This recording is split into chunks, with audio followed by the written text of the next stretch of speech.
Abelhas do Biomacatinga, eu sou Gilvan. Seja bem-vindo ao nosso canal. Eu vou falar um pouco de ciência. Até está no singular, que é assim que é concebida. Ciências é um conjunto, mas ciência. Mas peço por favor para você que está chegando aqui, assinar o nosso canal, ver o vídeo até o final, deixar o seu like e acionar o sino para poder receber as nossas notificações.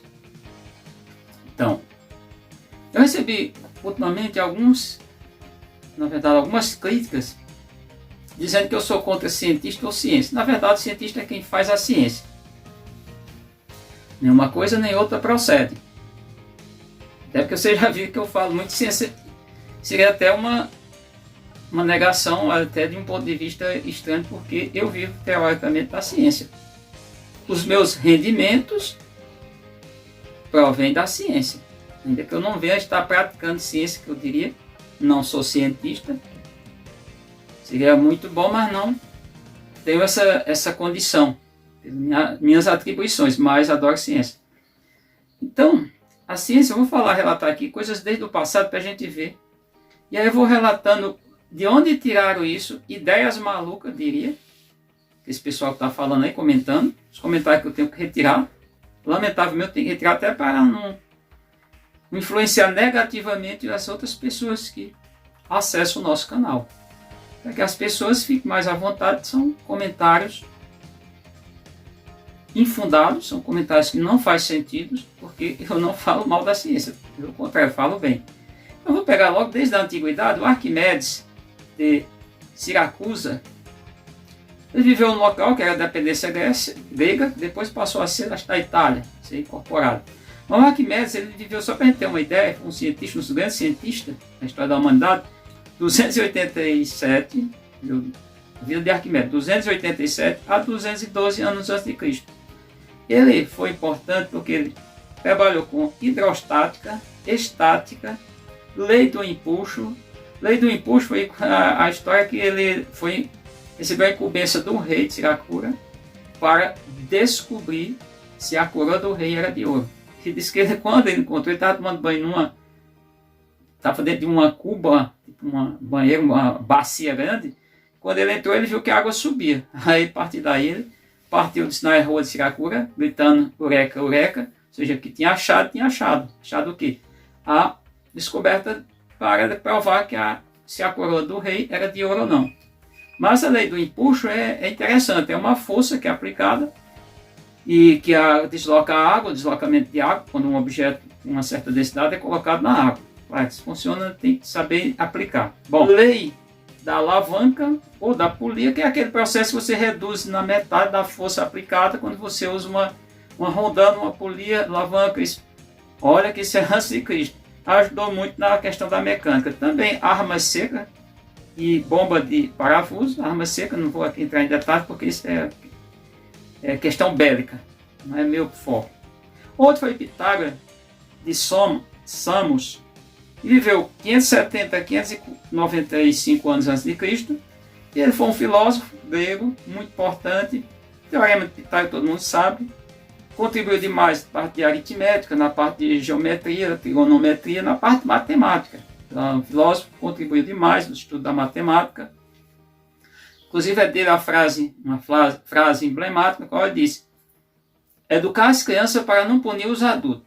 Num certo sentido, tem que educar as pessoas para quando elas ficarem adultas não ser punidas. Se isso fosse feito, de fato, diminuiria bastante o que a gente vê no dia a dia.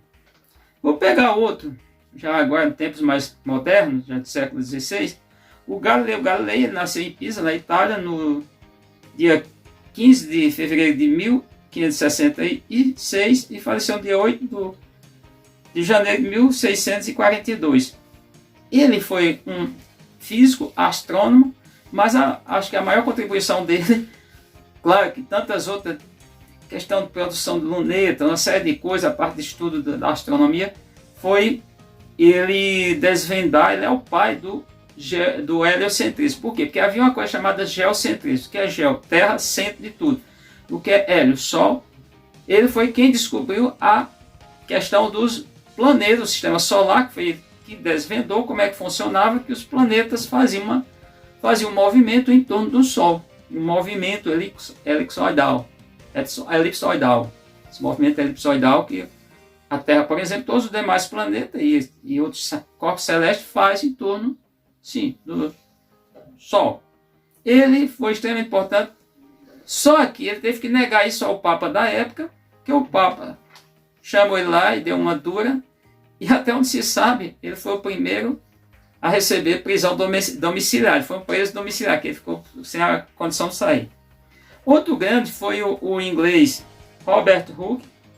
Ele nasceu no dia 18 de julho de 1635 e faleceu já em Londres. Ele nasceu em um lugar, acho que Freshwater, White Island. Acho que é isso mesmo. Mas isso aí não importa. E faleceu no dia 3 de março de 1703. O Hooke, ele é o pai da citologia. Por quê? Foi a primeira pessoa, já tinha microscopia, claro, óptica, luz, não óptica, isso aqui. E ele viu a célula, o que ele viu ali foi a casca de uma planta da família dos carvalho, na verdade é o Kerbe Suber, que tem uma casca que é a cortiça, ele fatiou, equipamento chamado micrômetro, e nesse caso, ele observou a estrutura da célula, está vendo ali parede, na verdade, membrana celulose. A maioria dos livros ainda traz como, de fato, trata de parede celular, mas é membrana celulósica, porque ele viu, né, que ele não viu as outras estruturas celulares. Não viu organelas, não viu núcleo, não viu nada disso. Mas ele é o pai da citologia. Ele era um britânico pobre, que, vamos pensar, seguiu o caminho das ciências naturais e foi uma figura extremamente importante. Outro que eu destaco aqui, ele é o pai da citologia, o Hooke. Esse Hooke é H-O-O-Q-E. Foi outro inglês, o Isaac Newton, que nasceu no dia 25 de dezembro de 1642 e faleceu no 20 de março de 1727. Ele foi um físico matemático.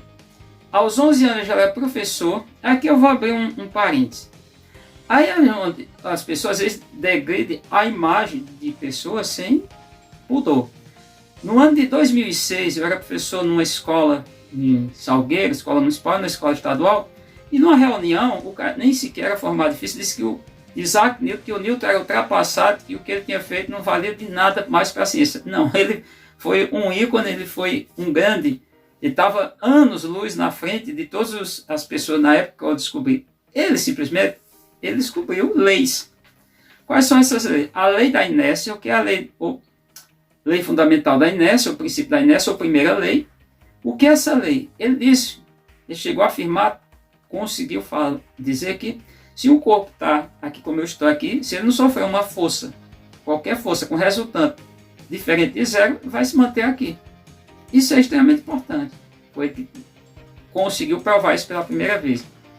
E a lei fundamental da dinâmica, na qual força é igual ao produto, na verdade, a força é igual ao produto, a massa vezes a sua aceleração.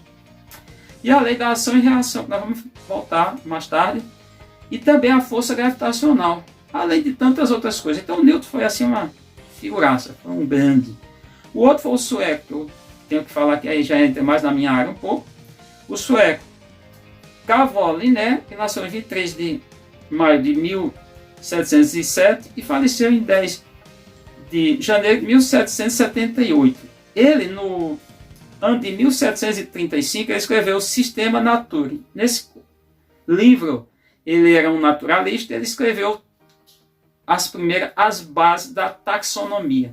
Se hoje a gente sabe, por exemplo, qual a importância, vocês veem muito nos meus vídeos, quando eu estou postando, quando eu falo o nome de uma espécie, eu posso citar vários nomes, até denominações que eu mesmo crio, mas o que eu vou logo no final é deixar o nome científico da espécie. Por quê? Porque a partir do nome científico, como ela é classificada mundialmente, em qualquer lugar que o indivíduo venha estar assistindo esse vídeo, ele tem possibilidade de saber quem é esse, de que se trata. Então, ele é quem cria as regras. Claro que de lá para cá, muitas coisas mudaram, mas foi ele quem criou. Inclusive, ele classificou muitas espécies. Abelhas, por exemplo, Apis mellifera, ele classificou. E outros bichos, outros seres vivos, ele classificou. Cachorro doméstico, cão doméstico, gato doméstico. Tantos outros, tem vários tipos. Bom, um outro que eu não podia deixar jamais, para mim é o maior cientista da história da humanidade, por tudo. Pela sua dinâmica, pela sua coragem, pelo tempo que ele levou para poder publicar o seu livro, que é um clássico mundial, planetário, é o Charles Robert Darwin. O Darwin, ele nasceu em 12 de fevereiro de 1809, tá, na Inglaterra, em Londres, acho que foi em Londres. E ele faleceu em 19 de abril de 1882. O Darwin, ele fez a volta ao mundo quando era novo. Ele tem toda uma história. O pai dele, acho que era médico, queria que ele estudasse medicina. O avô era botânico. E a mãe queria que ele estudasse teologia, que ele se tornasse um homem ligado à igreja. Não sei se, naquela época, não sei se quem dominava era o catolicismo, era o protestantismo lá na Inglaterra, mas acho que era o catolicismo, esse é século XIX. E ele não se encantou com a questão da igreja, também foi estudar medicina, não se encantou por conta dos procedimentos da época, muito sangue e não tinha anestesia na época, os anestésicos vêm depois, já existia, mas não estava descoberto, não estava trabalhado de fato. Já tinham até descoberto com alguns procedimentos no início daquele século XIX, mas não era aplicado. Se a gente for pensar do ponto de vista da medicina, não. E ele resolveu estudar ciências naturais. Ele fez a volta ao mundo, ele viu muitas coisas importantes, coletou vários, mas ele estudou muito. Ele estudou a parte, não só a parte de natureza, mas estudou geologia, estudou economia, estudou estatística, estudou matemática, principalmente a parte de geologia. Uma coisa interessante do Darwin, que ele leu um livro do Malthus, e o Malthus dizia que enquanto o alimento crescia numa PA, progressão aritmética, os seres vivos cresciam numa PG, que dependia do alimento.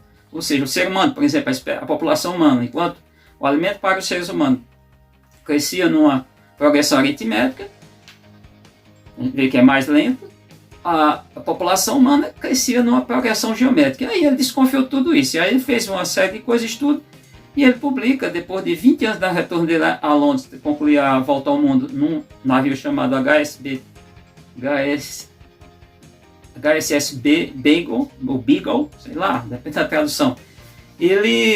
O que ele fez foi que ele publicou o livro A Origem das Espécies, Seleção Natural, que o pessoal conhece mais como seleção natural. Com muitos fundamentos, estudou muito. Então ele é um cara assim que é um ícone na história da ciência, é o pai da evolução, teoria da evolução, tem a teoria da evolução, tem o darwinismo e tem o neodarwinismo, que já é coisa que foi incluída. O outro foi o monge gregoriano, o monge agostiniano Gregor Hans Mendel, nasceu na Áustria, em Viena, na Áustria, nasceu em 20 de julho de 1822 e faleceu em 6 de janeiro de 1884.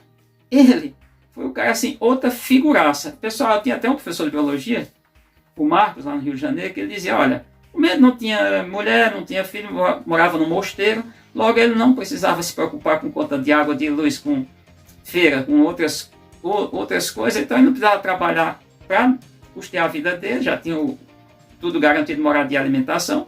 Logo ele foi feliz. Não, ele não foi feliz só por conta disso. Ele não era só um teólogo. Ele era mais do que isso. Ele era um cara que conhecia muito ciência da natureza, dominava muito a matemática e estatística. E ele teve muita sorte que ele trabalhou com uma planta chamada ervilha.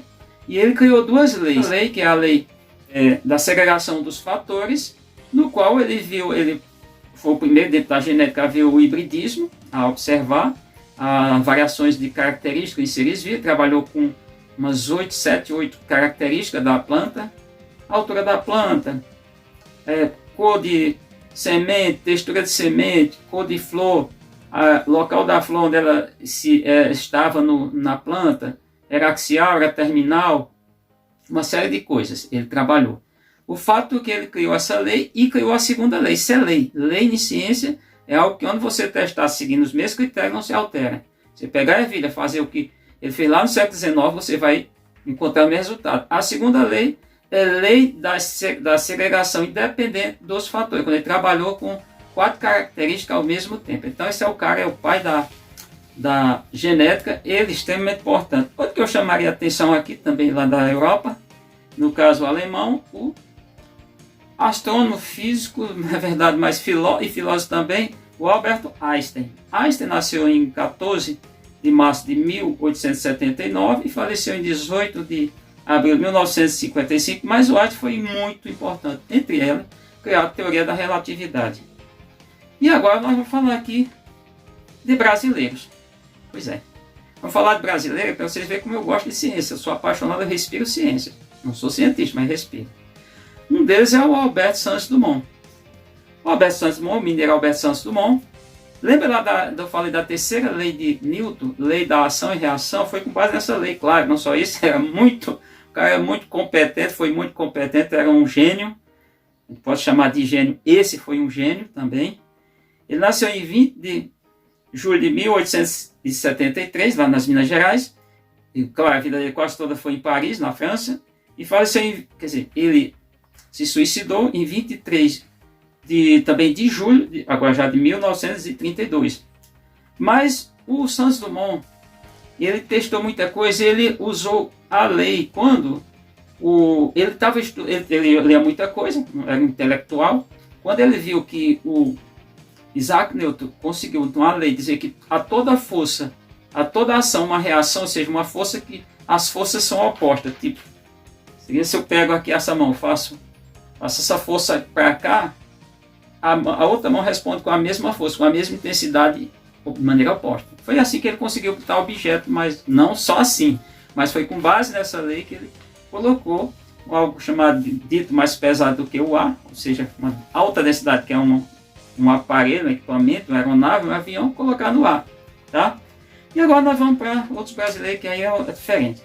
Dentre eles eu destaco um cara que não era, um cidadão que não era biólogo, não era das ciências naturais, que foi o padre Humberto Bruno. Ele nasceu em Santo Ludgero, Santa Catarina. Ele nasceu em 30 de março de 1914 e faleceu em Mossoró, Rio Grande do Norte, em 29 de agosto de 1995. Ele era da teologia, mas ele lia muito e estudou muito, e a contribuição dele foi enorme, foi para a questão da jandaíra. Um padre que estudou, que desenvolveu técnicas de manejo, que criou essa abelha por décadas, e estudando essa abelha, eu posso dizer, afirmar sem sombra de dúvida, que ele foi um grande cientista do século XX. O século XX teve esse padre. Outro, que nasceu quando a família acabava de chegar no Brasil, em Curitiba, Paraná, capital do Paraná, foi o padre Jesus Santiago Moure.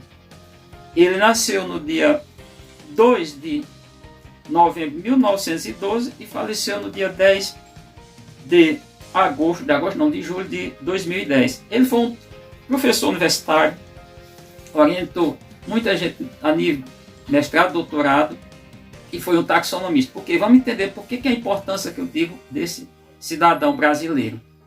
Por conta da questão em relação às abelhas. Porque antes, até então, quando se encontrava abelha, não só abelha, outros bichos, mas estamos falando de abelha, ou seres vivos, somente insetos, indivíduos, espécies da classe insecta, locado na classe insecta. Artrópodo, aí do filo Artrópoda, ele era tudo mandado para a Europa, para ser estudado, para ser classificado lá, e ele se tornou um taxonomista. Claro que ele classificou com outras pessoas, como por exemplo Machado, isso. Ele fez classificação biológica de muitas espécies. O Munduri, o pessoal chama listradinho, rajadinho, tem várias denominações. O Manduri, que é Melito na Silva, foi ele quem classificou, a taxonomia dele. Então, deixou de ser aquela coisa só mandada para fora da Europa, passou a ter um cientista, um taxonomista brasileiro. Bom, outra pessoa que eu destaco também dentro da ciência, que é mais voltada agora para as abelhas, é o Paulo Nogueira Neto. Paulo Nogueira Neto era um paulistano, um nobre paulistano da nobreza. Nasceu no dia 18 de abril de 1922, faleceu no dia 25 de novembro de 2019. O Paulo Nogueira Neto, ele primeiramente se tornou acadêmico ele na verdade fez bacharel em ciências jurídicas, lá pela Universidade de São Paulo, a USP, e depois ele passou a se interessar muito pelas abelhas e se tornou também, acredito que bacharel em ciências naturais, também lá pela própria universidade que ele tinha feito o seu primeiro bacharelado. Ele estudou muito, ele foi o primeiro secretário, correspondeu já ao ministro do Meio Ambiente. Imagina, uma pessoa do lado do Paulo Nogueira Neto, que ele ainda viu algumas coisas, com certeza ainda viu algumas coisas malucas de algumas criaturas que ocuparam essa pasta, que na verdade não tinha, que isso foi na época da ditadura militar, não havia o Ministério do Meio Ambiente. Na verdade, o que acontecia era uma secretaria que só passa a ser Ministério do Meio Ambiente, acho que em 1995, não foge a memória, para cá um pouco. Mas isso aí é história, não vou entrar. Mas o Paulo Nogueira Neto, ele foi o cara... Ele tem um livro, que é um livro assim, emblemático, importantíssimo, que é o livro que fala da criação de abelhas indígenas, abelhas sem ferrão, abelhas nativas.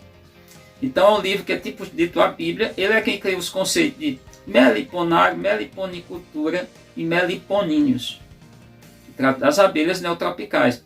Foi um grande estudioso. Ele foi a pessoa dos primeiros a criar reserva, não foi o primeiro, a criar reservas biológicas no Brasil, de preservação.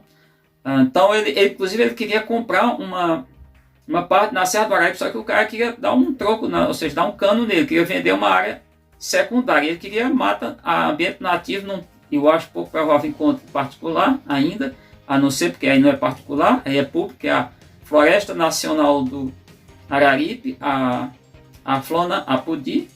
Então, ele quis criar essa floresta, comprar particular, tratar no RPPN, mas ele é a figura assim que dá um pontapé grande para as abelhas.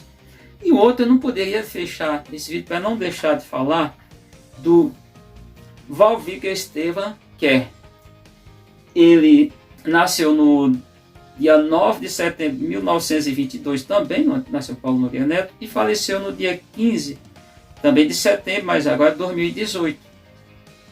Ele nasceu em Santana do Parnaíba, interior de São Paulo, era paulista. Eu não tenho como dizer que no Brasil eu acho que é o maior cientista, por todos os legados. Eu vou até pegar aqui e mostrar uma coisinha aqui para vocês. Eu tenho alguns livros físicos, tenho até copiar o do Paulo Nogueira Neto, um deles, porque eu tenho outro. Quando estava falando aqui, aí foi onde o cara disse que esse pessoal todo era ultrapassado. Foi igual o cara lá em Salgueiro, em 2006, quando disse que o Isaac Newton era ultrapassado. Ninguém é ultrapassado. Se tem o que existe hoje, inclusive o Newton, era a frase do Newton, ele disse, olha, que aí se baseou muito no Galileu Galilei, e entre outros, não sei, mas outros matemáticos, físicos do passado, ele disse, se eu cheguei aqui é porque eu me ergui em ombros de gigantes. O que ele queria dizer com isso? É que teve pessoas que deram possibilidade para ele desenvolver os seus conhecimentos, ele aprimorar, para ele desenvolver, inclusive as leis. As leis de Newton não estão ultrapassadas e elas são aplicáveis. Se você testar em qualquer uma que eu falei, você consegue, nitidamente, consegue o resultado. Então, quando falar que a criatura, uma dessas criaturas, esse sim, esse detona cientista, disse que o Paulo Nogueira Neto, então os que eu falei aqui, já era, não todos, mas era ultrapassado.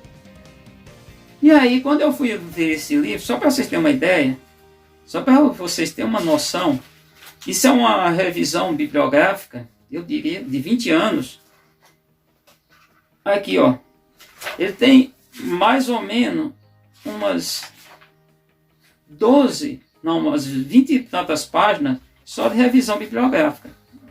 E dentro dessas revisões, só do que produziu mais de 1.300 trabalhos, orientou centenas, não foi nem dezenas de pessoas a nível de mestrado, doutorado, em várias universidades, também no Instituto Nacional de Pesquisa da Amazônia, no INPA. Não escreva errado não, gente, não tem INPA mais, INPA de números, os INPAs. Vocês talvez saibam o que é o número par, o número ímpar, tá? Nos algarismos árabes. Mas não escreva errado.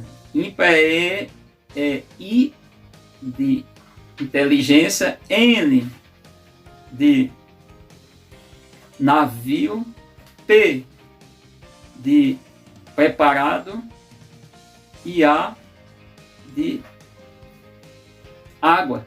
Não vive sem água, por exemplo. Então esse é que é o ímpar. O ímpar que vocês estão falando aí é falta de alfabetização. É falta de conhecimento. Então aqui tem diretamente, parece ser 6 citações só do quer. Esse livro aqui. Sem dizer que tem ainda umas 3 ou 4 indiretas, que ele não é o autor. Que como é que a gente se encontra? Vou pegar aqui a primeira, que não é nem dele. A Bena Grupos. Na verdade aqui está alimentação. Aí na verdade, mas vou pegar outra aqui. Aguiar. Tem Aguiar, tem Martins e tem Moura. Que é falando sobre Revista Nordestina de Biologia. Então, só recursos florais utilizados para abelhas em áreas de Caatinga. Isso aqui foi feito. Então, quando a gente foi publicado na Revista Nordestina de Biologia, quando a gente fala aqui, o Aguiar, não é só Aguiar, que é o sobrenome, é autor. Martins e Moura são coautores, entenda. Mas aqui diretamente só do que tem essa quantidade. Não é um livro nem tão grande, é um livro de 200, no caso de texto, 222 páginas. É tanto que eu li isso aqui em 30 e poucas horas. Tem umas tabelas, uns gráficos aqui, precisa interpretar, algumas fotos. Mas o fato é que a contribuição dele enorme foi porque já na sua tese de doutorado que ele fez lá pela Exalc, Escola Superior Luiz Queiroz, de Agricultura Luiz Queiroz, ele estudou o título do seu doutorado, está publicado no Cielo. Cielo, gente, a gente pode dizer que é uma biblioteca virtual. O título é Estudo sobre o gênero Melípona. E nesse estudo de doutorado já mostrou o cara como era competente lá na década de 1940.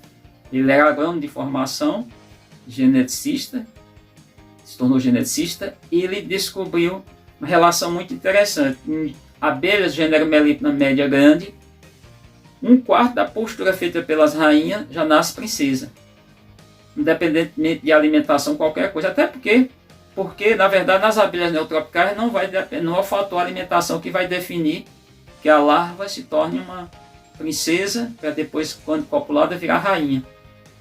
Que vai definir a questão genética, que é bem diferente das espécies do gênero Apis. Mas ele também teve um grande legado, claro que por isso ele foi muito odiado, entre outras coisas, e recebeu muitas ameaças até, físicas não, mas verbais sim.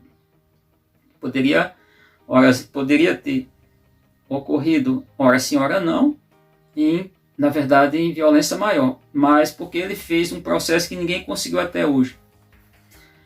Claro que tem lá o lado acidental, eu diria, isso é relatado num vídeo de um professor da Universidade Federal de Uberlândia, que também conviveu com o Quer, mas quando ele hibridizou 5 tipos de espécies com uma espécie africana, ele pegou, do caso, as princesas da África, de Apis mellifera scutellata, essa foi a espécie que ele pegou com essa grafia trinominal. Gente, não entenda subespécie quando tem subespécie é um bicho a menos. Não, nós somos subespécie. Ser humano é a Homo sapiens sapiens.